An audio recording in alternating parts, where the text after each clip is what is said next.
tomorrow. And now you would see the real color of Yusuf. Makes sense? Real color of Bonnie.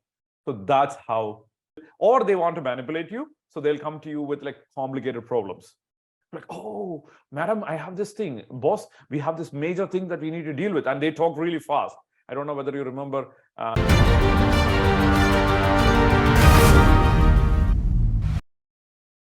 If you ask these 3 questions, you will know if your employees are fooling around.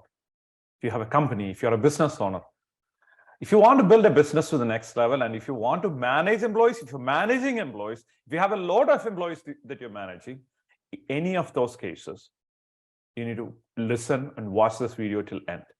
So the first question that you need to ask in order to see if your employees are fooling around is, what results did you get last week?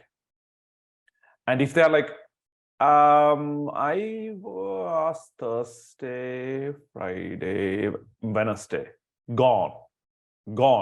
Meaning, if they don't have no clue what they accomplished last week, that means they're not paying attention. They're not paying attention to the job. So, or you haven't trained them how to get results. So it could be the case too. So what is the difference between activities and result? You could say that like fishing, I was talking about fishing right before this. I was like, sitting around trying to catch a fish for 1 hour is an activity. It's an activity. And if you didn't get any fish, then it's just an activity. But result is how many fish did you get?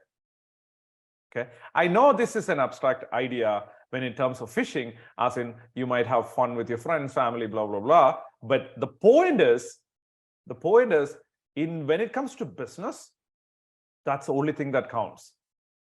It doesn't matter how long did you, I was like 8 a.m. I was in front of the lake and started fishing, and I stayed till 6 p.m. And oh my gosh, I had a lot of patience. I was so still. I was so focused. But how many fish did you get? I didn't get any fish, but this was more of, no, it is not going to work for you. Okay. So in business, we don't need activities. We are not looking for people to do a lot of activities, because activities is not going to bring revenue. Activities are not going to give you profit. Activities are not going to give you cash. What is going to give you cash is result. Money is by result, taking action and getting to a result. So what result do you have last week? And if they don't have an answer, start training them, to start thinking about results.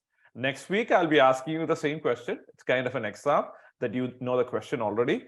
So come up with some specific results, not fake results, but specific tangible results that you could show to me, that you could share with me tomorrow on Monday, next Friday, whatever date that you want to have this conversation with your employees, which I recommend that you have with your direct reports every week for 15 minutes. What results do you have this year? So this last week. Okay, good. So moving on to the next thing, similar question, but you ask about what result do you have for yesterday? Just one day. That's all we are asking. Like, what happened yesterday? Not what activities happened yesterday. What result did you have for yesterday? Same principle, but more focused to just one day. And if you're able to, when you talk to them, see if they are they are getting overwhelmed or confused or trying to come up with answer. Their faces, one side of the face is happy and other side is sad. That means they have to come up with an answer they don't know. So which means you truly observe, listen to the tone in which they are saying, the response, the tonality of the response, find out if they're making it up. Sometimes people do make up stories, right? And if they keep on saying it consistently, they'll start to believe that is true too, right? So what result do you have for us today? And when you ask them, you pay close attention, place close attention to their nonverbals, their tonalities, their facial expressions, their eye movements. And especially if you're a woman, it's significantly easier for you to pick up what is going on here. If you're a man, please pay more attention to their facial expressions, the body language, everything, to see what are they talking about? Are they making up stuff? Some employees, they just completely imagine stuff and they overcomplicate stuff. When you ask this question, if somebody is like, there was this ginormous task that I was supposed to be doing. Oh my gosh, I did this thing and I went to that thing and all of a sudden this happened. Oh, that was a nightmare. Oh my, yellow flag immediately. Why? Because they are exaggerating such a small thing. What we asked them was to check your email for 5 minutes. They're like, oh, there was a server issue, and because of the server issue, Gmail was not working, and Gmail was like, I think Gmail had some, shut down yesterday for like the exact time that I was checking my emails. No, it doesn't have to be that complicated. Please tell me, what result do you have for us today? Do you see that? It has to be simple, straightforward, unemotional, very simple question, very simple answer. And the final question that you ask in order to find out if they're slacking, if they are fooling around, is what result do you plan to accomplish tomorrow? Any successful employee need to have this mindset of a CEO. Earlier in my career, I decided, I think probably 15 to 20 years ago, I read somewhere, why don't you become the CEO of the job? Like I was working at the time. I'm like, that's a fascinating idea.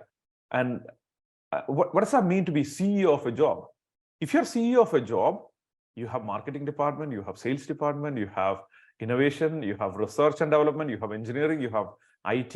There are so many people reporting to you, and you are responsible. You say, buck stops with me. Like I'm responsible for everything, and I'm really responsible for everything. So if you have that mindset of a CEO, having the job, then things are going to change. And your job as an employer, as a CEO or a president of a company or an entrepreneur or a solopreneur, your job is to help them to reach a point where they become CEO for their jobs through initiative, through leadership, through doing things that are beyond what is expected from them, through profit shares that you give, through the compassion that you give, the supports that you give, creating the loyalty, everything. Your job is to help them to become the CEO of their job. Does that make sense? Once they are the CEO of their job, they don't come to your office at 9:30-ish, and then they go drink coffee and then use a restroom. They cannot use restroom at home because it's clogged at the home. And then they reach office, use the restroom, wash their face, take baths maybe sometimes if you have that facility, and then drink the coffee. But after you drink the coffee, you need to chat with your co-employees. And then 11 o'clock, 10:45, they start to feel guilty. Oh my gosh, it's almost noon. Maybe I should do something before lunch. So their focus is from breakfast to lunch, some of them. I'm not saying everybody. So how do you handle that? The way you handle it, ask them the question, what result do you plan to accomplish tomorrow? What result do you plan to accomplish tomorrow? And if you don't get a clear-cut answer for the next day, then they don't have no clue. They're just showing up with no plan. And 10:45 to 11, that's when they start thinking about what to do, right? At that point, the day is done, the context is set, and so many people might have emailed him, emailed her, and then they're just reacting to the pressure of the environment. And they'll be like, oh, there is this urgent issue. Now they have to prove to you they're working really hard. So what do they do? What they do is they'll look, oh my gosh, there is this urgent project. They'll run to you and come to you. Why?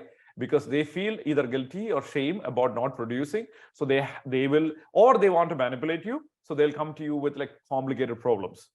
Like, oh, madam, I have this thing. Boss, we have this major thing that we need to deal with. And they talk really fast. I don't know whether you remember, especially if you're in the US, you watch Seinfeld. George Costanza has this thing, like always act like really, real hurry and really frustrated and like stab the pen on the desk all the time. Why? Because people think that you are busy. So they will create this busyness subconsciously, and they will be like, oh, all the urgent issues are coming from them. Why? Because they're going to work on only 2 or 3 things, and they want to make sure that you hear them, you see them, they see that, oh my gosh, this person called Bonnie, oh, she's so hardworking. This person called Yusuf is so hardworking. Oh my gosh, he's dealing with so much problems. He's stabbing the pen every 5 minutes in the desk. He's so frustrated. I need to give him a massage or arrange a massage for him. Giving him a massage might get into bigger problems. So stop. I mean, she's stabbing the pen all the time, right? Versus what we do is like we need to see through them and find out and ask them, hey, Yusuf, come on, sit down. Tell me, what do you plan to accomplish tomorrow? And now you would see the real color of Yusuf. Makes sense? Real color of Bonnie. So that's how you find out if somebody is just purely manipulating you. And these things happen. And as I have worked in US and many countries and worked with people from different countries, almost 25 countries over the last 25 years, one thing that I can promise you is that a significant portion, and it could be different for different companies, 25 to 50% of your employees are definitely underperforming. One more time, 25 to 50% of your employees are definitely, I'm not saying possibly, definitely underperforming. There are like 50%. Sometimes some companies are run by 20% of the employees who are really, really committed to working out. And they lose their morale and they leave, and all of a sudden company is done. Rest of them are just BSing you, right? So try to understand, ask these questions. What was the result that you had for last week? What result did you have yesterday? And ask them like what are the 5 results you had for last week? What are the 3 major results you had for yesterday? What results do you plan to accomplish tomorrow? And observe the answers. And then even if they don't answer, you're not going to fire them right away. That's not the idea. The idea is to help them to keep on asking those questions and help them to figure out how to produce by getting them to focus on those results that you really want in your business. And that's how you grow and double your revenue, double your profit, and multiply your cash flow starting today.